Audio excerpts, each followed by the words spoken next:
പ്രശസ്ത സീരിയൽ നടിയായ സഞ്ജിതയുടെ മരണം social media മുഴുവൻ ഏറ്റവും കൂടുതൽ വൈറലായി മാറിയിരിക്കുകയാണ്. മുംബൈയിലെ വസതിയിൽ വെച്ചാണ് മരിച്ച നിലയിൽ താരത്തെ കണ്ടെത്തിയത്. ഒരുപാട് സീരിയലുകളിൽ വേഷമിട്ടിട്ടുള്ള വ്യക്തിയാണ് സഞ്ജിത ഉഗാല. താമസിച്ചിരുന്ന വസതിയിൽ സാരി ഉപയോഗിച്ച് തൂങ്ങിയ നിലയിലാണ് താരത്തെ കണ്ടെത്തിയത്. കുടുംബാംഗങ്ങളും നാട്ടുകാരും ചേർന്ന് ആശുപത്രിയിലേക്ക് എത്തിച്ചപ്പോഴും മരണം സംഭവിച്ചിരുന്നു. എന്നാൽ കൂടുതൽ വിവരങ്ങളാണ് ഇപ്പോൾ താരത്തിന്റെ മരണത്തെക്കുറിച്ചുള്ള വാർത്തകളിൽ നിന്നും പുറത്തുവരുന്നത്. സഞ്ജിതയുടെ ഉറ്റ സുഹൃത്തു കൂടിയായ ഗീതാഞ്ജലിയിൽ നിന്നുമാണ് ഈ കാര്യങ്ങളൊക്കെ ഇപ്പോൾ തുറന്നു പറഞ്ഞ് രംഗത്ത് വരുന്നത്. ഈ വർഷത്തിന്റെ തുടക്കം മുതൽ തന്നെ സഞ്ജിത കടുത്ത വിഷാദ രോഗിയായിരുന്നു എന്നാണ് ഇപ്പോൾ ഗീതാഞ്ജലി പറയുന്നത്. ജനുവരി മുതലാണ് ഇത് തുടങ്ങിയത്. അവൾ കടുത്ത വിഷാദത്തിലായിരുന്നു. ചില സമയങ്ങളിൽ സഞ്ജിത ദിവസങ്ങളോളം ഉറങ്ങാതെ ഇരിക്കുമായിരുന്നു.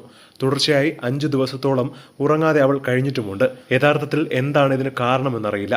സഞ്ജിത ഏതെങ്കിലും തരത്തിലുള്ള ആഘാതത്തിലൂടെയോ മാനസിക വിഷമങ്ങളിലൂടെയോ കടന്നു പോകുന്നതായി തനിക്ക് ഒട്ടും തോന്നിയിരുന്നില്ല. എന്നാൽ ഗുജറാത്തിലെ ചിത്രീകരണത്തിന് ശേഷം മടങ്ങിയെത്തിയ സഞ്ജിതയ്ക്കാവട്ടെ തന്റെ ജോലിയിൽ വൈകാരികമായ ഒരു അടുപ്പവും തോന്നില്ലെന്നും ലഭിച്ച വലിയ അവസരത്തെക്കുറിച്ച് ഓർമ്മിപ്പിച്ച് സഞ്ജിതയെ പ്രോത്സാഹിപ്പിക്കാൻ ശ്രമിച്ചപ്പോഴും എനിക്കിതൊന്നും ആവശ്യമില്ല എന്ന രീതിയിലായിരുന്നു സഞ്ജിതയുടെ മറുപടി. മാത്രമല്ല, നടിക്ക് വിഷാദ രോഗം ഉണ്ടായിരുന്നു എന്ന് താരത്തിന്റെ അച്ഛനും വെളിപ്പെടുത്തിയിട്ടുണ്ടായിരുന്നു. ഇതൊക്കെ എന്ത് ജീവിതമാണെന്നും എനിക്കിത് വലിയൊരു പീഡനമായി തോന്നുന്നു എന്ന് സഞ്ജിത ഇടയ്ക്കിടെ പറയാറുണ്ടെന്നാണ് സുഹൃത്തു കൂടിയായ ഗീതാഞ്ജലി പറയുന്നത്. എന്നാൽ ഇതിലൊക്കെ എന്തൊക്കെയോ പോരായ്മകൾ ഉണ്ടല്ലോ എന്ന തരത്തിലാണ് സോഷ്യൽ മീഡിയയിൽ പലതരത്തിലുള്ള കമന്റുകളും വരുന്നത്. എന്താണ് ഇതിനെക്കുറിച്ച് നിങ്ങൾക്ക് പറയാനുള്ളതെന്ന് താഴെ മറക്കാതെ കമന്റ് ചെയ്യുക. ഒപ്പം ഈ വീഡിയോ മറക്കാതെ ലൈക്ക് ചെയ്ത് സബ്സ്ക്രൈബ് ചെയ്യുക.